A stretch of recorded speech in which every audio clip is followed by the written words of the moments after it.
Bonjour, bienvenue à vous toutes et vous tous. Ravi de vous retrouver. Vous êtes nombreux et nombreuses à vous être inscrits et à nous rejoindre sur un thème de webinaire qui intéresse grand nombre d'entre vous. Du visa E2 à la carte verte. Comment faire?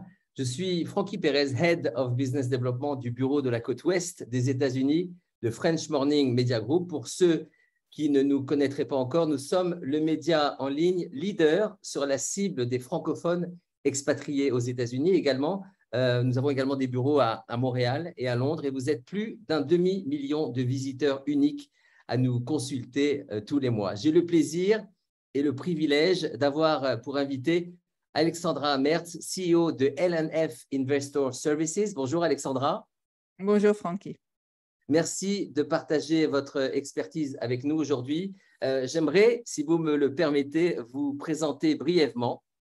Vous êtes allemande, même si ça ne s'entend pas vraiment, et plutôt française également. On va s'en rendre compte dans l'heure que nous allons passer ensemble. Vous êtes maman de 5 enfants. Vous vivez et vous travaillez à Santa Barbara en Californie. Vous avez été fund manager d'un des plus grands fonds d'investissement européens.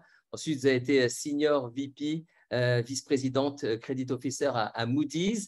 Vous avez ensuite fondé une agence immobilière à Mougins, dans le sud de la France. Donc, je suppose que vous connaissez les nuits tropéziennes. Vous êtes venu aux États-Unis en 2014 avec un visa E2, pour une société d'analyse en investissement. Vous êtes devenu officiellement Registered Immigration Consultant en Californie.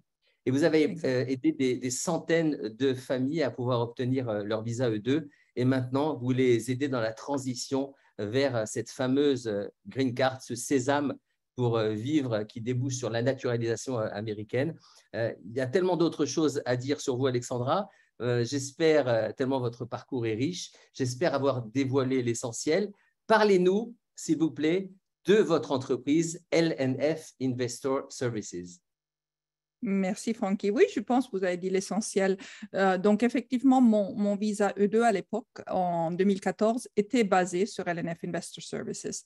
Je me suis rendu compte, comme bon nombre d'entre ceux qui nous écoutent, qu'il faut bien un visa pour venir aux États-Unis.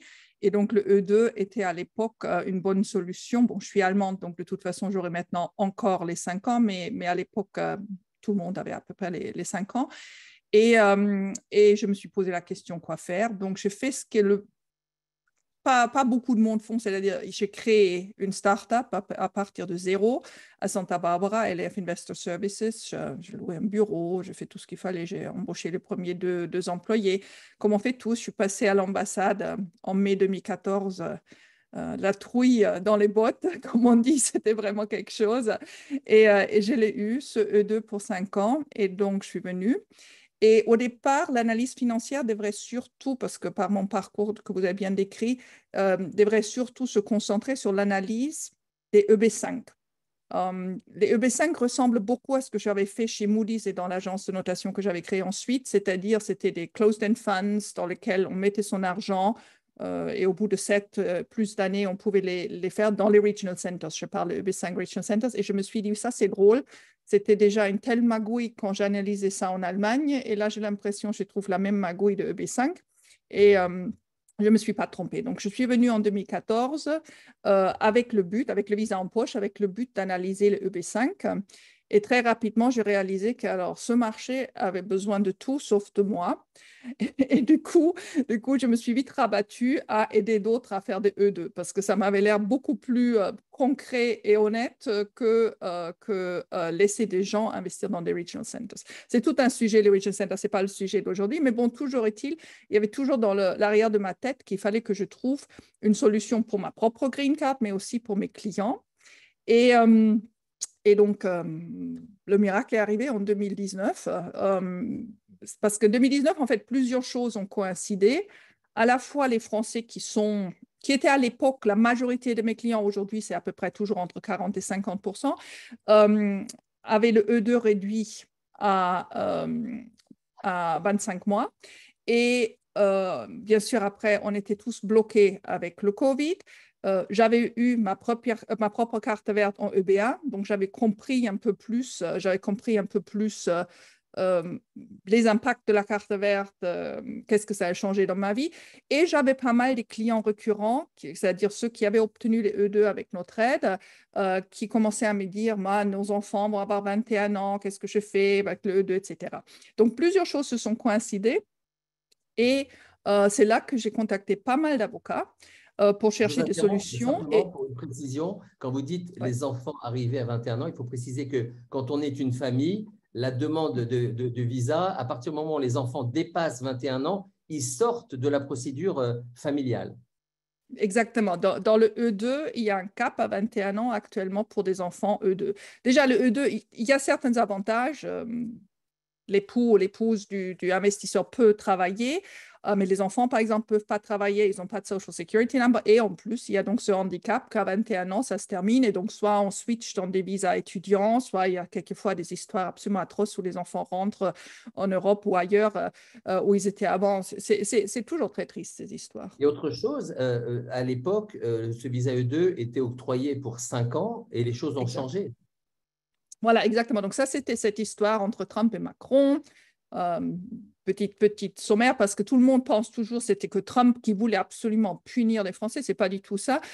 Trump est devenu président début 2017 et a demandé un inventaire à USCIS de voir toutes les catégories de visas. Quand ils sont arrivés au E2, ils ont dû regarder aux 83 ou 84 pays qu'il y a maintenant s'il y a tous les traités sous-jacents qui étaient en place. Et là, ils se sont rendus compte que la France avait encore une vieille loi des années 60 qui réduisait la durée des Américains qui voulaient investir en France à 1 an.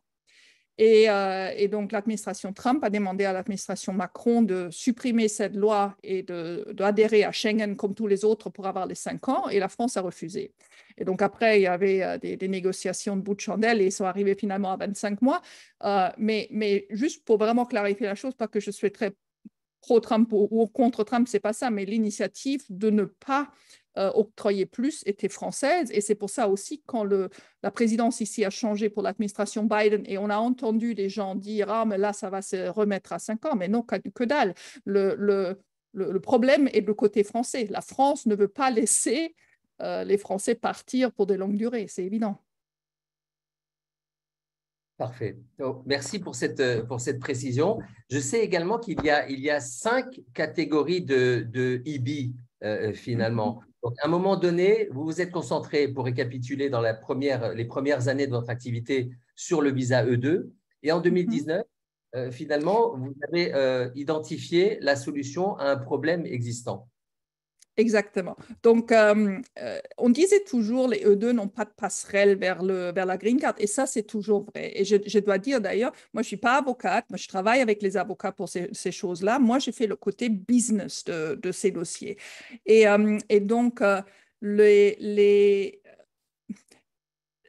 problème, c'est les 5 catégories classiques. Il y en a déjà plusieurs qui ne sont pas du tout compatibles avec nos entrepreneurs E2. EB1, c'est vraiment extraordinaire. C'est-à-dire, il faut avoir un très bon passé, avoir des prix, des concours, avoir été sur des comités, des juges, etc., avoir beaucoup de presse. Tout est sur le passé et ce passé doit être assez glorieux. EB2 et 3, classiques, sont avec un employeur. Mais nos entrepreneurs, typiquement, ne veulent pas travailler pour un autre employeur. Ils veulent rester dans leur entreprise et continuer comme ça. EB4 est une catégorie un peu fourre-tout, journalistes, religieux, etc., donc pas compatible pour nos entrepreneurs non plus. Et EB5, c'est cette fameuse catégorie où il faut mettre actuellement 800 000 ou 1,50 million, dépendant de la région, pour investir soit dans ce Regional Center, je venais de le dire, c'est un casse-tête, je ne conseille pas, ou dans sa propre entreprise, et il faut créer 10 emplois. Donc, très compliqué aussi. Et donc, dans tout ça, il y avait... Vous avez même utilisé le mot magouille en début de webinaire. Oui, je ne mâche jamais mes mots, hein, ça c'est sûr. Donc, il y avait effectivement à première vue rien, jusqu'au moment où une avocate m'a parlé de regarder de près EB2 National Interest Waiver. Alors, je me suis dit, qu'est-ce que c'est ça? Et donc, EB2 National Interest Waiver, c'est une petite niche. NIW, je précise pour ceux qui nous suivent, Mm-hmm. EB2 NIW, c'est le visa dont... Exactement. Donc, ça, c'est la Green Card EB2 National Interest Waiver qui fait partie des EB2, mais qui est une petite sous-souche là-dedans et qui était historiquement surtout pour des académiques, c'est-à-dire pour des gens qui faisaient un bachelor's degree, un master's degree, mais qui voulaient encore continuer leur recherche, qui avaient un super projet, qui ne voulaient pas un employeur et qui prouver par leurs aptitudes d'études à quel point ils méritaient rester ici sous carte verte indépendant d'un sponsor. Et donc, ça existait très longtemps. Et en 2016, la Cour d'appel d'immigration a jugé un cas d'un entrepreneur, un Égyptien, avec un avocat de Chicago. Je le remercie encore tous les jours. Donc, ce Égyptien a été d'abord refusé et l'avocat a fait appel, donc c'est allé dans la cour d'appel et la cour d'appel lui a donné la carte verte, mais pas seulement ça. Dans leur jugement, ils ont vraiment en détail expliqué qu'est-ce qu'il faut pour un entrepreneur pour pouvoir accéder à cette carte verte. Et c'est pour ça que j'ai dit aussi souvent à mes clients qui viennent là, ne soyez pas trop fâchés avec vos anciens avocats parce que c'est tout nouveau. C'était décembre 2016, le temps que ça s'est su, le temps les premiers dossiers se sont faits, c'était 2018. Nous, on le fait depuis 2019. Le COVID est passé par là. Il y a beaucoup de monde qui en sait très peu. D'accord? C'est pour ça, c'est important. Ce n'est pas pour en vouloir à quelqu'un, mais c'est quelque chose de nouveau, que peu on la maîtrise. Et je veux vraiment que les gens sachent que ça existe maintenant. Et donc, ce cas a fait référence et on s'appuie donc sur cet arrêt de la Cour d'appel qui décrit très précisément les conditions dans lesquelles cet Égyptien a pu obtenir son visa. Et en suivant finalement ce déroulé, on rentre dans cette case, on rentre dans ce cadre. Exactement. Donc, ça, c'est Matter of Dhanasar. Si les gens veulent googler, il y a maintenant des tonnes et des tonnes qui étaient écrites dessus. Et c'est comme ça nous, on construit nos cartes vertes. Alors, encore une fois, je précise, ce n'est pas nos cartes vertes. C'est vraiment un travail collaboratif entre un client qui doit avoir beaucoup envie de bosser, parce que c'est vraiment pas simple, j'explique tout à l'heure un peu plus en détail, un cabinet d'avocats qui fait tout le côté légal et nous qui faisons tout le côté stratégique et business. D'accord? Donc, c'est ces trois partenaires qui font ça ensemble. J'ai dit souvent à des gens qui viennent chez moi pour une première réunion gratuite que il faut vraiment comprendre, faire une carte verte par un regroupement familial, c'est un puzzle de 4 pièces. Faire une carte verte par un employeur, c'est un puzzle de 12 pièces. Ce que nous, on fait, c'est un puzzle de 500 pièces. Je ne fais vraiment pas envie, hein. Mais je veux vraiment être sûre que les gens comprennent, ce n'est pas juste on adhère, on paye, déjà c'est cher aussi, mais c'est vraiment une chose où on doit à la fois vous présenter votre passé au mieux, mais aussi élaborer un futur projet au mieux. Et donc, le tout, c'est beaucoup de travail, mais c'est accessible à tout le monde. On a réussi ces cartes vertes pour des gens qui gardent des chiens. On a réussi ces cartes vertes pour des sophrologues. On a réussi ces cartes vertes pour des boulangeries, plusieurs, pour des restaurateurs, etc.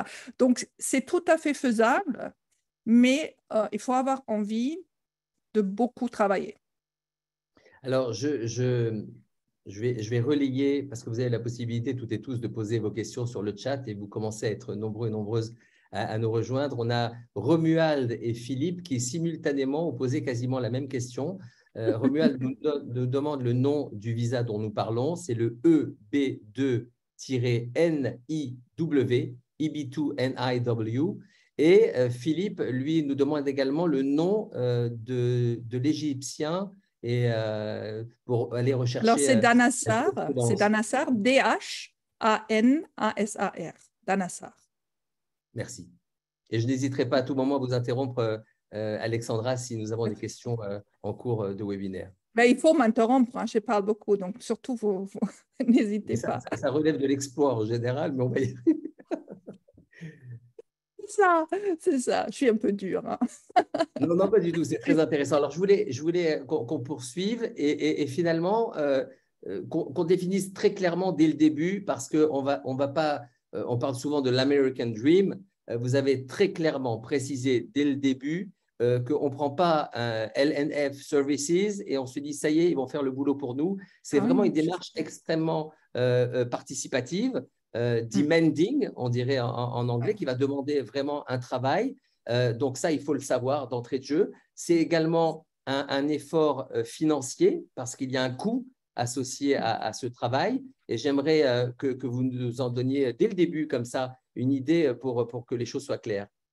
Bien sûr. Alors déjà, pour le travail, un client avec nous a 12 séances, une par semaine. Je suis sur votre dos. Disons, mes 5 enfants pensent que j'étais un slave driver dans le bon vieux temps. Ceux qui ne parlent pas anglais, heureusement, hein, ceux qui parlent anglais m'ont rigolé maintenant.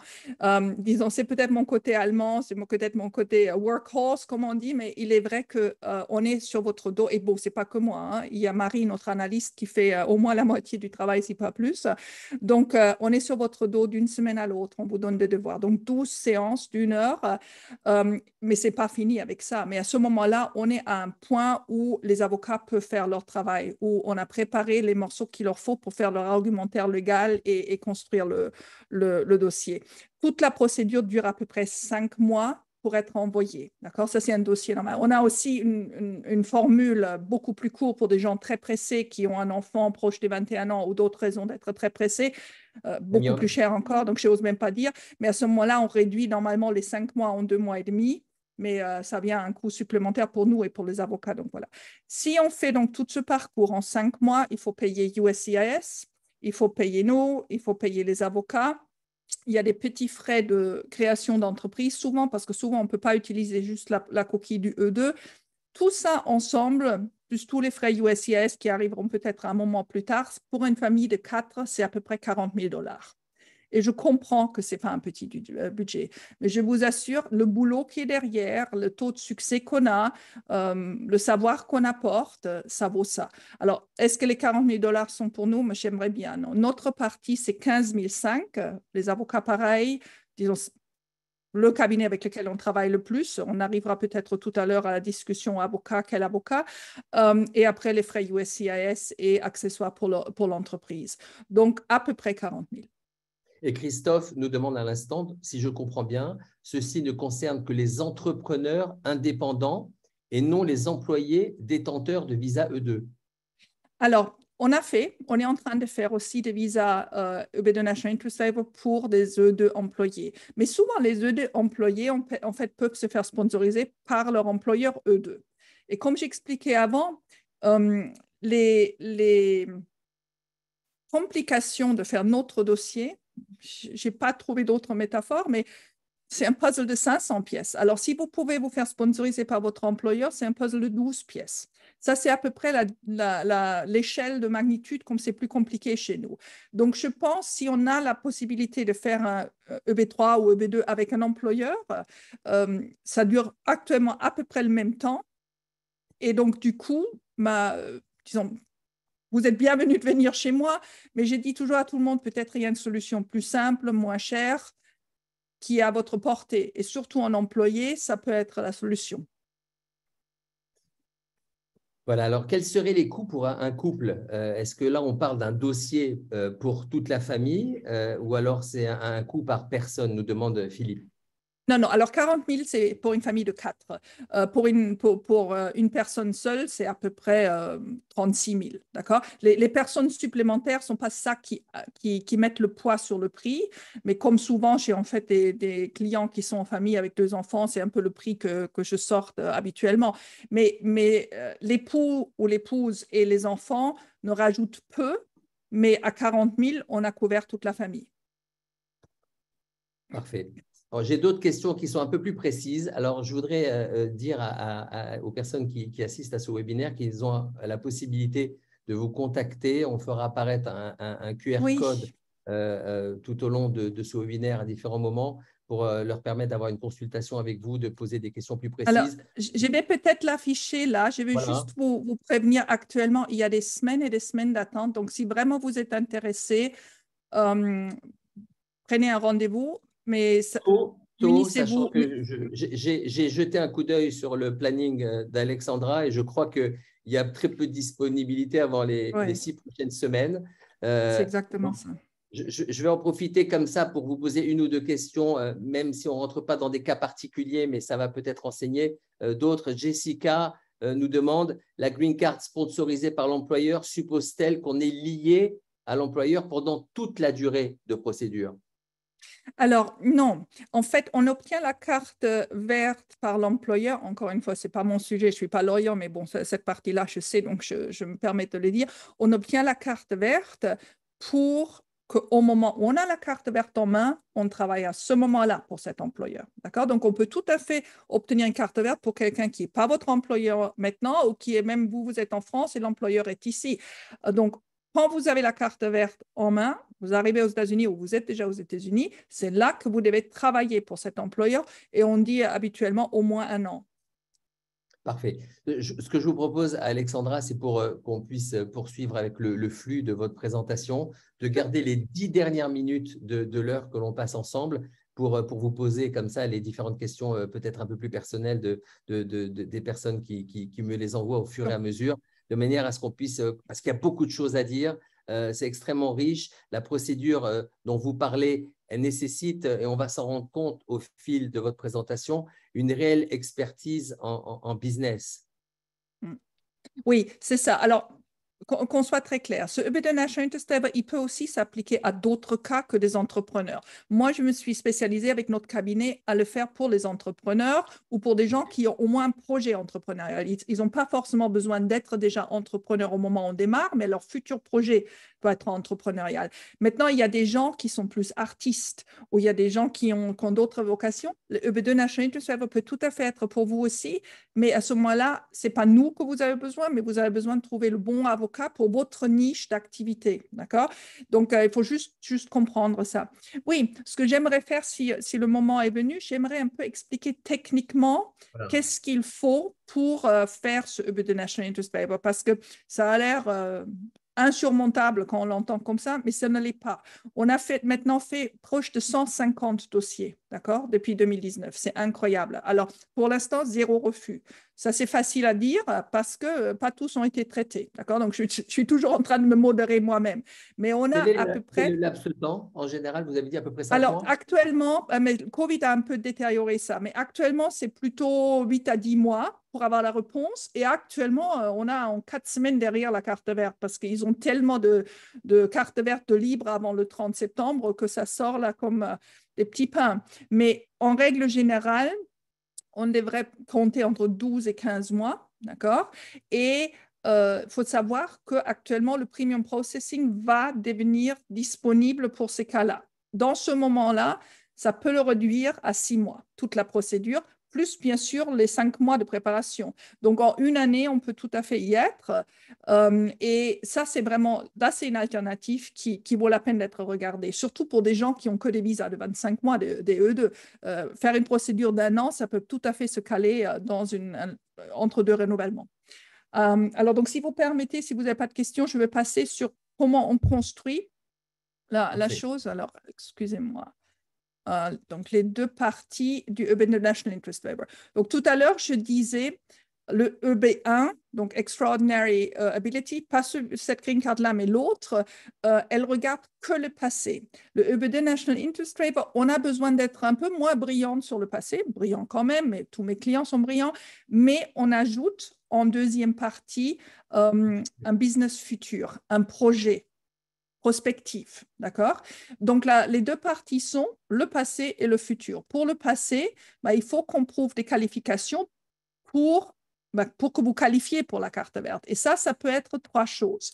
Soit un diplôme niveau maîtrise, soit un bac plus 4 et 5 ans d'expérience après le bac plus 4, soit 3 critères. J'arrive tout à l'heure sur les 3 critères.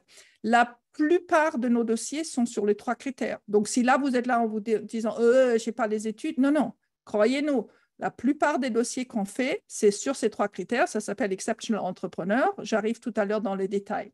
Donc, une fois qu'on a ça, vous êtes qualifié pour la carte verte EBD National Interest Waiver. Maintenant, il faut qu'on rajoute le futur projet. Et c'est là que nous, on vient, bien sûr, on travaille aussi sur votre passé, mais c'est là qu'on vient vraiment en jeu parce qu'on construit avec vous ce futur projet. On sait ce qu'il cherche, on vous connaît, donc on va bien mettre en évidence vos meilleurs atouts et on va construire ce futur projet en relation avec ça. Donc, le futur projet, il doit avoir un bien fondé majeur et une importance nationale. Alors, vous allez me dire, oh, qu'est-ce que c'est ça? On y arrive. Il faut que vous êtes bien placé pour le tenter et faire progresser ce projet. Ça, c'est super important parce que ce n'est pas du tout le même stress que sur le E2. Sur le E2, il y a, chaque fois que vous repassez à l'ambassade, vraiment un contrôle de vos résultats. Ici, ce n'est pas du tout ça. Ici, c'est on vous donne la carte verte parce que l'administration pense que vous êtes le mieux placé pour le tenter. Le mot-clé, c'est tenter. Réussir, ce n'est pas la question. Tenter, d'accord? Et que vous n'avez pas d'employeur pour le faire. Et alors, comme si ça, ce n'était pas assez, il faut que, et ça, c'est le mot-clé de tout ce slide, il faut que les qualifications passées sont pertinentes au futur projet. Et c'est pour ça qu'on a besoin d'autant de séances avec vous. On a besoin de bien comprendre ce que vous amenez à la table, bien comprendre aussi ce qui vous motive, parce que je cherche vraiment toujours à trouver la chose où je vous vois briller des yeux quand vous m'en parlez d'un certain travail ou d'une certaine chose que vous avez fait, parce que j'essaye de vraiment extrapoler ça. Donc, on a besoin, alors vous allez me dire, je suis nullement psy, j'ai aucune prétention, mais j'essaye vraiment de vous comprendre pour que ce futur projet vous correspond et qu'il correspond à ce besoin de pertinence. Donc, si vous avez un diplôme, une maîtrise en biologie sous-marin, et maintenant votre futur projet, c'est une boulangerie, ça ne va pas le faire. Ce n'est pas pertinent, d'accord? Ça ne veut pas dire que forcément on ne peut pas vous qualifier, parce que probablement on peut vous qualifier avec les 3 critères, mais il faut qu'il y ait un lien entre ce que vous apportez à table et le futur projet qu'on construit. D'accord? Vous êtes prêts pour les 3 critères, là, Francky, ou vous voulez m'interrompre? Juste avant que vous rentriez sur les 3 critères, je voudrais mettre en évidence quelque chose d'important dans cette présentation à Alexandra, parce que vous avez précisé en tout début de webinaire que vous n'étiez pas avocate. Vous avez insisté sur cet aspect-là. Autant dire que vous allez nous l'expliquer dans la phase finale. Vous travaillez avec un avocat d'immigration qui va s'occuper du filing, de l'application administrative auprès des autorités d'immigration. Et donc là, on voit très clairement quel est votre champ d'intervention et votre expertise, qui est une expertise en termes de business. Donc, on voit d'une part une collecte d'informations importantes. Quand on dit que le candidat va devoir s'investir, pas seulement financièrement, mais en même temps en temps, parce qu'il va falloir qu'il se découvre, qu'il vous permette d'apprécier ses points forts, que vous allez ensuite transcrire, traduire et faire ce lien très important, pertinent. Je suppose qu'en anglais, les services d'immigration parlent de relevance entre Exactement. le passé et le futur. Et donc là, on est au cœur de votre métier. Donc, et je tenais à le préciser. Non, j'apprécie, merci beaucoup, Francky. Et c'est exactement ça. En fait, je trouve toujours, disons, moi, je suis passée par un avocat d'immigration en venant en 2014 et je ne veux pas leur jeter la pierre parce qu'il y a beaucoup de bons là-dehors. Mais souvent, ils ne se prennent pas le temps de bien vous comprendre et ce n'est même pas leur travail. En fait, leur travail, c'est de bien connaître la loi et trouver la niche dans laquelle vous pouvez demander un certain visa non-immigrant ou immigrant. Mais pour eux, c'est plus une collecte de ce qui est déjà préparé et de le soumettre dans des bons termes et dans le bon format. Nous, c'est avant ça, c'est-à-dire on essaye vraiment de bien comprendre votre profil, vos atouts, qu'est-ce que vous apportez sur la table, qu'est-ce qu'on peut prouver, qu'est-ce qu'on ne peut pas, parce que bien entendu, ces dossiers partent par écrit, il n'y a jamais un entretien. La carte verte, le bonjour arrivera juste dans le courrier, sauf ceux qui le font de l'étranger, ils doivent passer par une ambassade, mais ceux qui sont aux États-Unis et qui font après, à la fin, un adjustment of status, ils reçoivent juste la carte verte dans le courrier, donc personne ne vous aurait jamais vu. Et je vais juste revenir sur un point, vous avez dit l'investissement. Ici, il ne s'agit pas d'investir de l'argent. Donc, on n'est plus du tout dans cette histoire de E2, 100 000 $, etc., qui de toute façon n'était jamais 100 000 $, mais ça, c'est un autre chapitre. Mais ici, ce n'est pas une question de ça. Tous les frais qu'on vous demande, c'est pour démarrer ce futur projet en toute petite coquille. C'est pas ça, c'est pas le plus gros, c'est pas ça. Le plus gros, malheureusement, sont nos frais parce qu'il y a beaucoup de temps et d'expertise derrière, mais on ne vous demande pas de mettre de l'argent supplémentaire dans un nouveau projet. Vous allez obtenir cette carte verte parce que vous êtes bien placé pour tenter ce projet dans le futur. C'est une différence fondamentale avec le visa investisseur E2 classique. Clairement. Clairement. Alors, si on n'a pas un diplôme niveau maîtrise, si on n'a pas un bac plus 4 et 5 années d'expérience professionnelle, il faut arriver à démontrer ces 3 fameux critères. Vous êtes un bon intervieweur, Frankie. Vous me lancez bien les balles, hein. Bravo. C'est exactement ça. Donc, je vais arriver au slide suivant. Donc, cette fameuse liste de 3 critères, c'est une liste de 7 sur lesquels il faut avoir 3. Le premier, c'est un autre diplôme, c'est-à-dire pas un diplôme bachelor, mais peut-être un diplôme de 2 ans ou un certificat CAP ou une reconnaissance équivalente de vos aptitudes, encore une fois, pertinent par rapport au futur projet. Hein. Attention, vous ne m'amenez pas un CAP de coiffure et maintenant vous voulez faire autre chose. Donc, qu'on soit bien là-dedans. La deuxième chose, c'est des preuves démontrant que vous avez au moins 10 ans d'expérience de travail à plein temps, à temps plein, on dit temps plein ou plein temps, je ne sais plus, Les deux, dans ce domaine. D'accord, merci. Désolée pour mon français. Ça devient de pire en pire, mais bon, j'essaie. Je La n'arrive même troisième... pas à croire que vous n'êtes pas français, c'est hallucinant. Oh, vous êtes Une mignon, mais c'est question, pas 10 ça. ans d'expérience de travail, est-ce qu'on demande par exemple des bulletins de salaire, des Par exemple, certificats? oui. Ou, alors, des certificats de travail, si on a souvent en France un certificat de travail à la fin de son travail, et ça n'a pas besoin d'être 10 ans en continu. Hein. Ça peut être 2 ans là, 3 ans là, etc. Mais des preuves de ça, ou alors si on n'a rien du tout, on demande des lettres de collègues à la fin. Ça c'est un peu notre travail de comment prouver le point. Ça, c'est ce qu'on fait, d'accord? Et tout ça doit être Après, traduit en anglais, attesté, certifié, je ouais, suppose. ça, on s'en occupe, nous, ouais. C'est-à-dire, D'accord. c'est des petits frais qui sont, je ne sais pas, les traductions. Disons, de temps en temps, on a des dossiers où il y a beaucoup de traductions à faire, mais typiquement, ça reste dans les 500 $. À la fin, on décide lesquels des documents sont les mieux adaptés et c'est celle-ci qu'on va traduire. Troisième point. Si dans votre profession, il y a une licence ou une certification, ça, c'est un bon point. Donc, c'est-à-dire, si vous êtes dans le real estate et vous avez la Realtor License en Floride ou en Californie ou je ne sais pas quoi, c'est ça. Si vous êtes dans la restauration et vous avez votre food manager, c'est ça. Donc, chaque métier, alors, il n'y a pas tous les métiers, bien sûr, qui ont des licences ou des certifications, mais s'il y en a, c'est là qu'on les utilise. Ça, c'est un point. D'accord? Un autre, c'est qu'à un moment ou l'autre, bien sûr, le mieux, c'est relativement récent, mais ça peut être plus dans le temps, que vous avez eu un salaire ou une rémunération qui montre que vous étiez exceptionnel. Alors, exceptionnel, attention, calmez-vous, c'est juste au-dessus de la moyenne. D'accord? Et si c'était en France, c'est au-dessus de la moyenne en France. Et alors, je ne vais pas cracher sur la France, mais la moyenne des salaires en France est quand même pas très haut.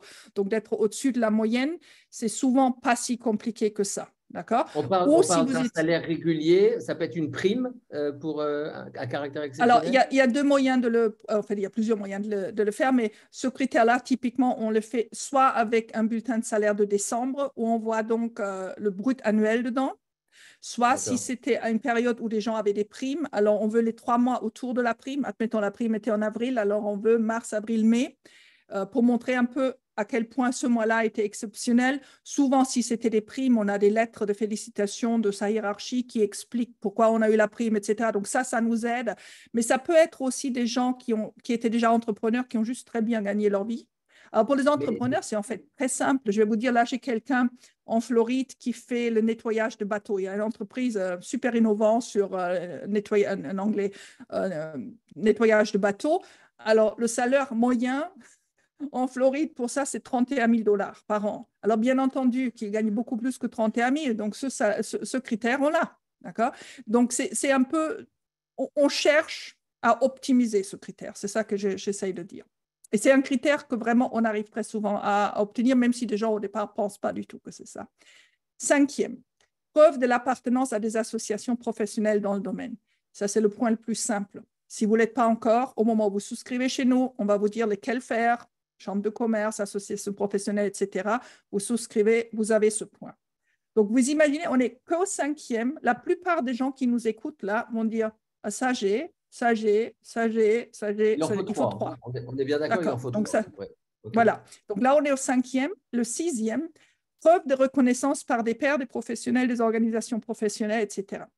Alors, pour un restaurateur, ça peut être son Yelp ou son TripAdvisor. Ça peut être des lettres de compétiteurs ou de clients heureux. Alors souvent, c'est là qu'on travaille ensemble. Qu'est-ce qui pourrait être la meilleure chose? Dépendant avec quel avocat on travaille, ils ont différents critères pour ça, mais c'est beaucoup plus facile que vous pensez. Donc, c'est là aussi si on a des articles dans la presse ou si on a parlé de... l'immigration, les services d'immigration ont intégré la partie influence sur les réseaux sociaux, par exemple, ou pas encore? Ah, je peux vous dire, j'ai gagné, pardon, je dis j'ai. Alors déjà, c'est nous, mais en fait, c'est notre client qui a eu la carte verte la semaine dernière. Un des articles qu'on a soumis, c'est un article French Morning. Que French Morning qui lui a consacré un article et dans le dossier… Et qui lui a donné, qui lui a donné 0,6. On est ravis pour cette personne et très honorés de la référence. Exactement, exactement. Et alors, en plus, c'était très mignon parce que je me souviens qu'on a travaillé ensemble. Il me dit, ah, je viens juste d'avoir quelqu'un de French Morning. Je dis, allez-y. Donc, ça date d'il y a 1 an. Et là, il est accepté.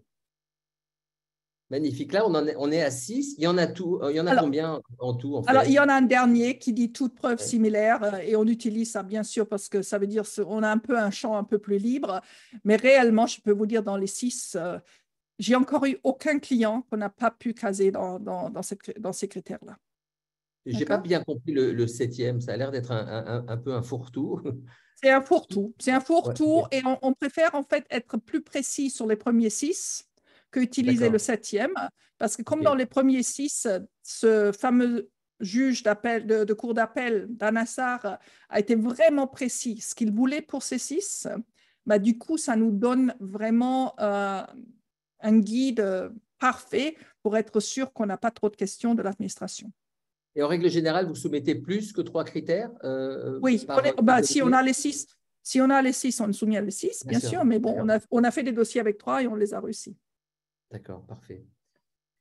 Donc là, on est dans la partie passée. Soit on est rentré dans la catégorie maîtrise, bachelor ou avec 5 ans d'expérience, ou bien on a réussi à identifier au moins 3 de ces critères de la liste que vous venez de nous présenter. Et ensuite, il y a ce fameux projet futur où il va y avoir des critères précis décrits, encore une fois, par cet arrêt, qui nous permettent ensuite d'établir le futur projet et dans un troisième temps, la pertinence, le lien entre le passé et le futur. Alors, comment décrit-on ce futur projet? Alors, ça, c'est un peu notre sauce secret, mais je suis bien prêt à expliquer un peu ce qu'on fait. Je dirais à peu près un quart de nos dossiers, c'est des dossiers de franchise, c'est-à-dire quelqu'un a un succès avec une entreprise qu'il a ici aux États-Unis ou encore dans son pays d'origine et veut venir aux États-Unis, conquérir les États-Unis par la création d'une franchise. Ça, c'est typiquement un projet qui rentre idéalement dans le national interest, c'est-à-dire dans le premier critère, substantial merit and national interest. Donc, on aide les gens à, sur le papier, démarrer leur idée de franchise. Après, il y a certains de nos clients qui ont développé un certain… Alexandra, pour être sûr de bien comprendre, vous parlez du véritable point de départ d'une franchise et donc plus une master franchise en fait. Démarrer une franchise. C'est vraiment le franchiseur lui-même. C'est-à-dire, on connaît tous, je ne sais pas, la franchise du macaron, devenir le franchiseur de ça. Et ça correspond souvent à des E2 qui ont du succès. Là, j'ai une famille anglaise, je parle que des Anglais, mais c'est un pur hasard, qui ont un très bon restaurant en Floride. Et ça marche super bien. Ils font presque 2 millions de chiffres d'affaires là. J'ai dit, vous n'avez jamais réfléchi à la franchise? Ah, mais je ne sais pas comment faire la franchise. Alors, on a une séance de qu'est-ce que ça implique faire une franchise. Ce n'est pas si compliqué que ça. On trouve le concept, qui est en fait un concept un peu plus compact de le restaurant actuel, et on lance la franchise. Mais là, on dépasse le cadre de l'obtention de la green card. On est dans du conseil en business development. Oui, ça fait partie de ça, exactement. Mais bien sûr, conseil en business development avec les critères de l'immigration en tête. Et encore une fois, on démarre ça sur papier. On démarre ça pas, disons, on fait quelques petites choses pour le démarrer, mais le but, ce n'est pas de devenir franchiseur du jour au lendemain. La promesse, c'est que si j'obtiens la carte verte, le jour où j'aurai la carte verte dans ma main, je vais tenter de le faire. Ça, c'est la promesse. D'accord. Donc, parmi les critères du projet futur, il y a ce que vous avez cité, le mérite substantiel, l'importance nationale pour les États-Unis. Voilà. Ensuite, il faut montrer qu'on est la bonne personne pour pouvoir le faire. et Exactement. qu'on a besoin de personne, je crois aussi, non? Non plus. Voilà, exactement. Donc, l'employeur, ça, c'est typiquement le plus simple pour nos clients parce qu'ils sont souvent déjà entrepreneurs ou ils ont un réel projet entrepreneurial. Donc, ça coule de source. Le deuxième projet qu'on est bien tenté, en fait, on utilise de nouveau ces 3 critères pour le faire. C'est-à-dire, même ceux qui ont un bachelor plus 4 ou de la maîtrise, on se refie quand même à ces 6 critères qu'on vient de regarder pour prouver que vous êtes la bonne personne pour le faire, parce que vous avez de l'expérience, parce que vous êtes dans des associations, parce que vous avez eu dans le passé un gros salaire. Donc, on rebâche la même chose. Pourquoi? On s'adresse à une administration, ils connaissent leurs règles, ils ont appris maintenant comment juger, à juger ça. Quand ils reconnaissent des arguments, on est beaucoup plus apte ou capable d'obtenir le sésame, d'accord? Mais je voudrais revenir un instant sur donc, notre sauce secrète des futurs projets, parce que c'est vraiment là que nous, on aide au-delà de ce que… Je connais pour l'instant aucun concurrent, je suis presque triste que je n'ai pas de concurrence, mais parce que franchement, il faudrait qu'il y ait plus de monde qui fasse ça. Mais bon, la chose, c'est donc pour le National Interest and Substantial Merit, des franchises, des académies, des écoles de cuisine, des smartphone apps. Smartphone apps, on en fait beaucoup et on en a réussi beaucoup. Mais ça peut être aussi des niches dans la sécurité. Par exemple, là, on a quelqu'un, un ancien policier du Canada, qui a été aussi paramédic avant d'être policier et qui, dans son temps de policier, a déjà aidé beaucoup de vétérans policiers à surmonter du PTSD, vous savez, Post-Traumatic Shock Syndrome. Donc, il va créer disons, académie, ce n'est pas le bon truc, mais un centre de soins de ça, à mettre des gens ensemble qui vont pouvoir aider par le sport, par le guide psychologique, etc. Bon, ouais. D'accord. Et le lien, et le lien entre ce qu'on a défini en termes de passé et entre futur, est-ce qu'on peut revenir, parce qu'on comprend un peu la sauce secrète du projet futur, mais comment vous faites la passerelle finalement entre l'existant et là où on veut emmener l'entreprise? Mais justement, disons, la chose, c'est que je vais peut-être expliquer le mieux comment on fait les 12 séances. Les premières 6 séances, c'est ce qu'on appelle phase 1. Je fais payer des gens que pour la phase 1 au départ, parce que je veux qu'ils comprennent où on veut les amener.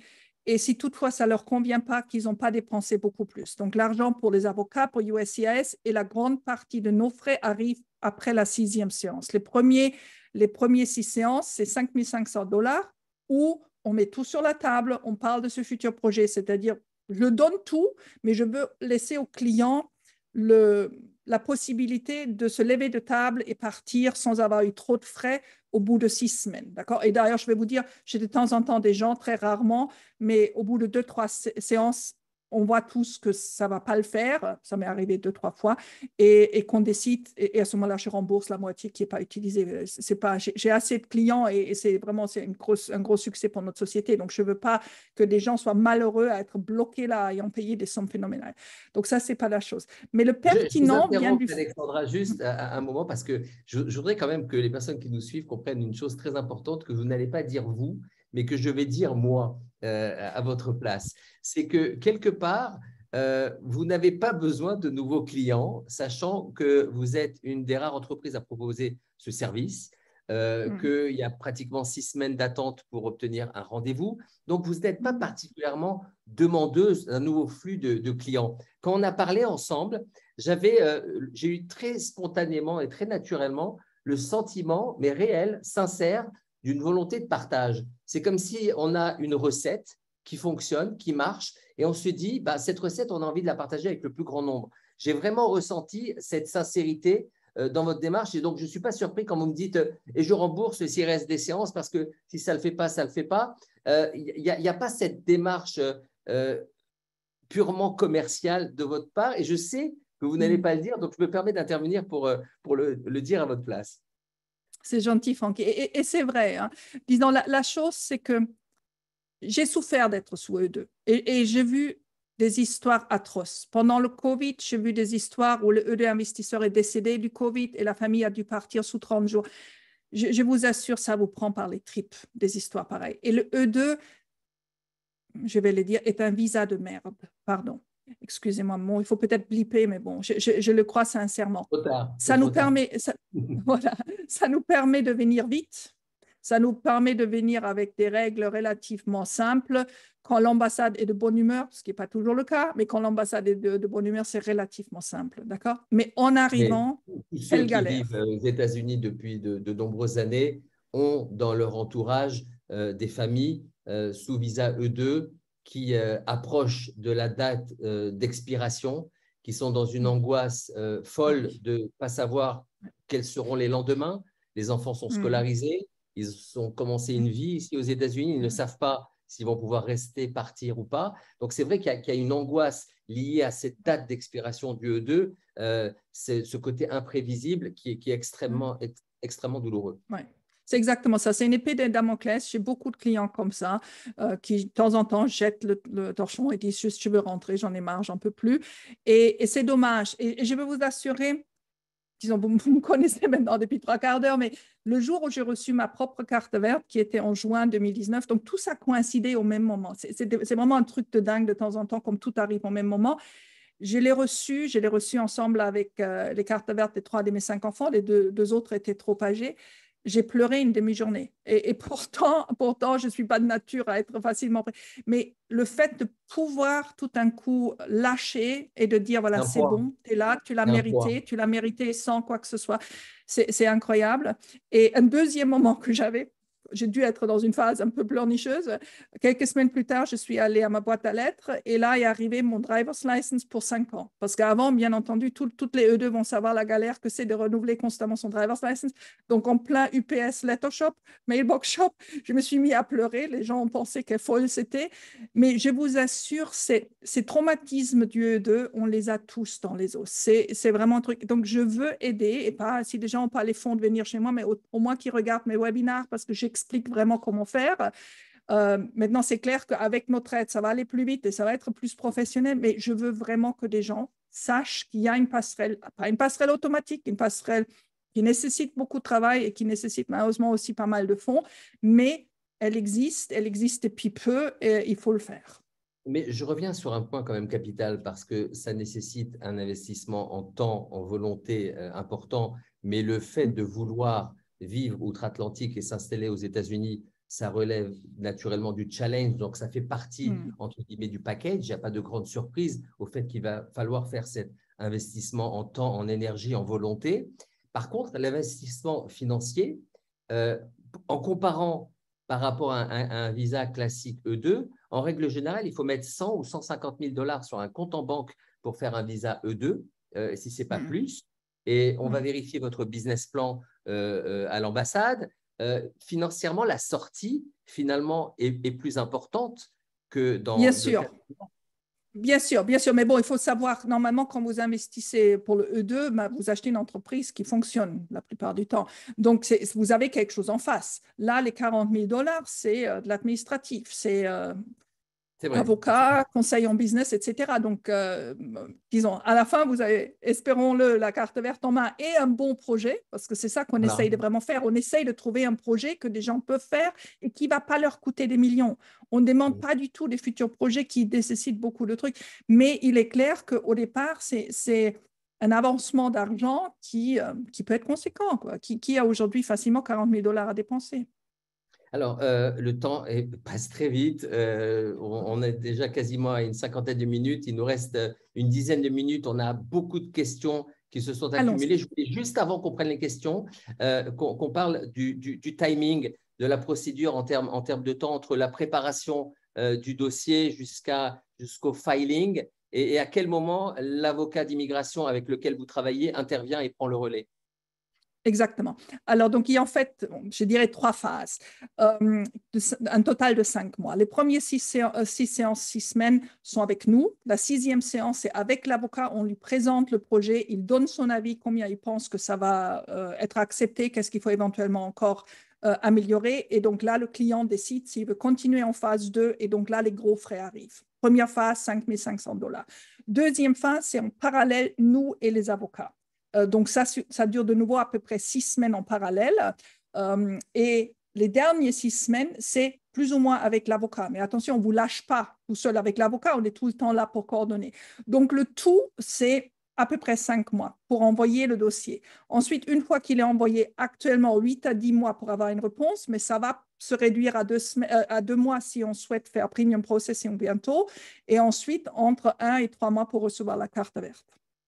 Parfait. Alors, je vais prendre quelques questions. Elles sont nombreuses. Pardon d'avance à ceux à qui je n'aurais pas pu transmettre leur interrogation, mais ils auront la possibilité de prendre contact avec vous directement. Pauline m'écrit, si on est déjà sous E2, est-il possible de passer sous E2 NIW? Est-ce la même procédure? C'est exactement la même. Je dirais à peu près 60, même plus, 75% de nos clients sont sous E2 et passent en EB2 National Interest Waiver, oui. Alors, je sais qu'en début d'année, l'ambassade des États-Unis à Paris était très sévère. Ils ont refusé des dossiers considérés comme étant en béton. Est-ce qu'ils sont moins sévères aujourd'hui ou pas? Merci. Alors déjà, l'ambassade de Paris était sévère sur les E2.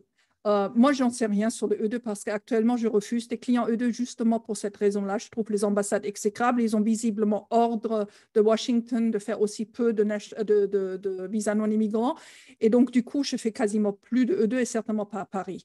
Mais et je ne veux pas envoyer mes clients en prospects là-bas pour se faire incendier. Ils étaient vraiment odieux depuis le début d'année. Votre demandeuse a tout à fait raison.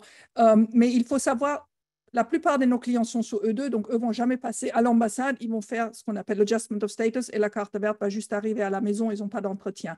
Ceux qui vivent en France ont un entretien à l'ambassade et on en a eu 3 des derniers 2 mois et ça s'est toujours bien passé.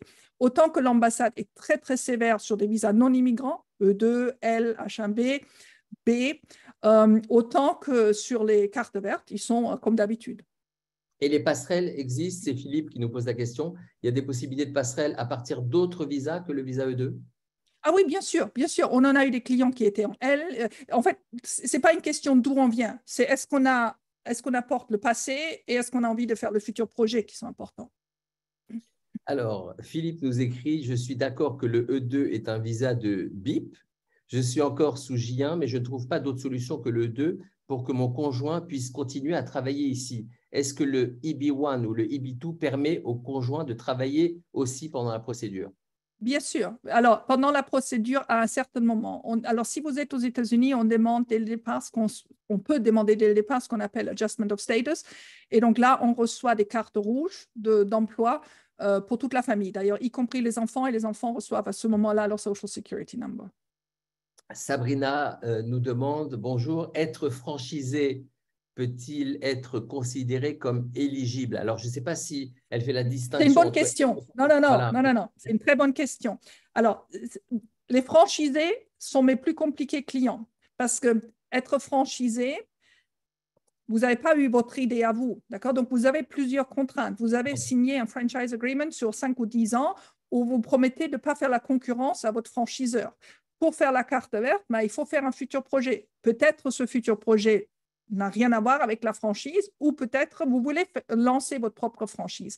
Dans ce moment-là, on argumente, oui, regardez, ils étaient franchisés, ils ont compris comment marche une franchise, maintenant ils veulent devenir franchiseurs. Mais il est clair que ce n'est pas parce que vous avez 1 ou 2 ou 3 franchises vous-même, c'est-à-dire vous êtes franchisé, que ça vous qualifie. Il faut vraiment ajouter un futur projet indépendant de votre statut de franchisé actuel. Giulia nous pose la question suivante. Y a-t-il un requirement de durée aux États-Unis avant de demander la carte verte?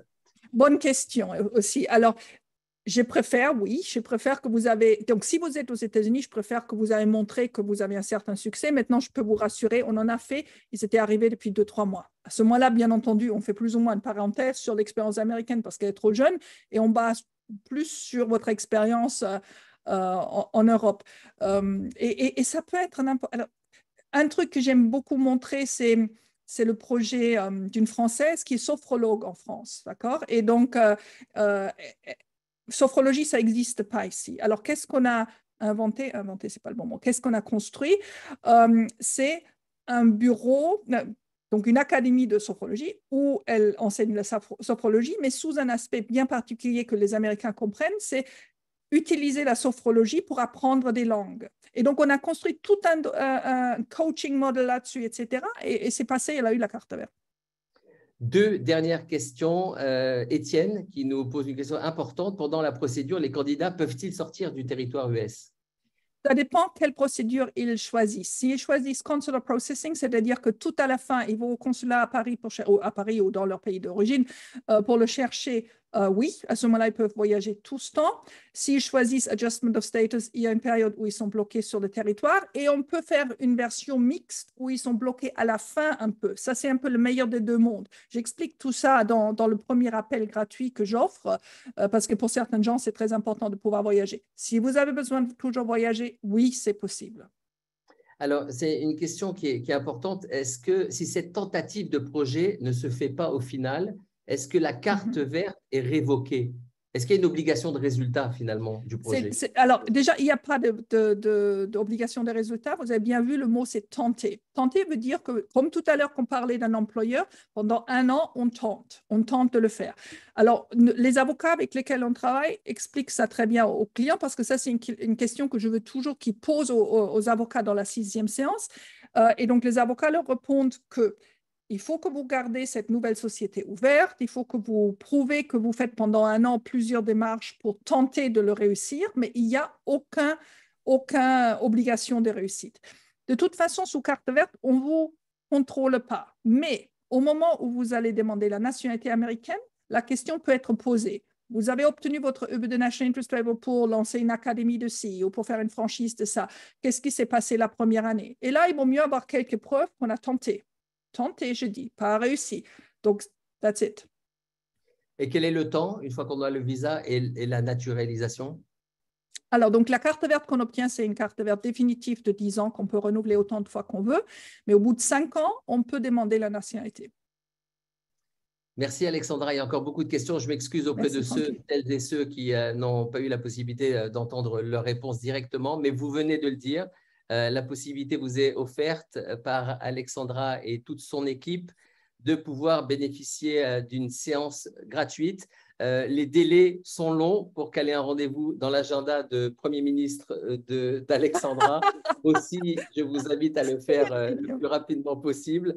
30 minutes pour avoir un premier contact avec Alexandra, poser vos questions spécifiques, personnelles. On a bien compris aujourd'hui, pendant l'heure partagée ensemble, que le service que vous proposez était un service extrêmement particulier. Et je vais lancer un appel. Si vous êtes avocat d'immigration et que vous avez, par intérêt, par curiosité, assisté à ce webinaire, vous pouvez également contacter Alexandra. Elle a des semaines, des mois d'attente. Elle travaille d'ores et déjà avec des avocats d'immigration pour la partie filing, mais je suis convaincu qu'après cette heure, vous aussi, avocats, avocates, aurez ressenti le besoin d'allier vos forces pour proposer un service extrêmement complet à 360 degrés à vos clients. Merci Alexandra. Merci d'avoir accepté de jouer le jeu et d'avoir partagé cette recette, on peut dire un peu miraculeuse, depuis quelques années, qui permet à ceux qui veulent vivre le rêve américain d'avoir un cadre qui leur permet déjà d'y travailler d'arrache-pied avant même de recevoir cette fameuse carte verte Sésame des États-Unis. Merci Alexandra. Merci Francky.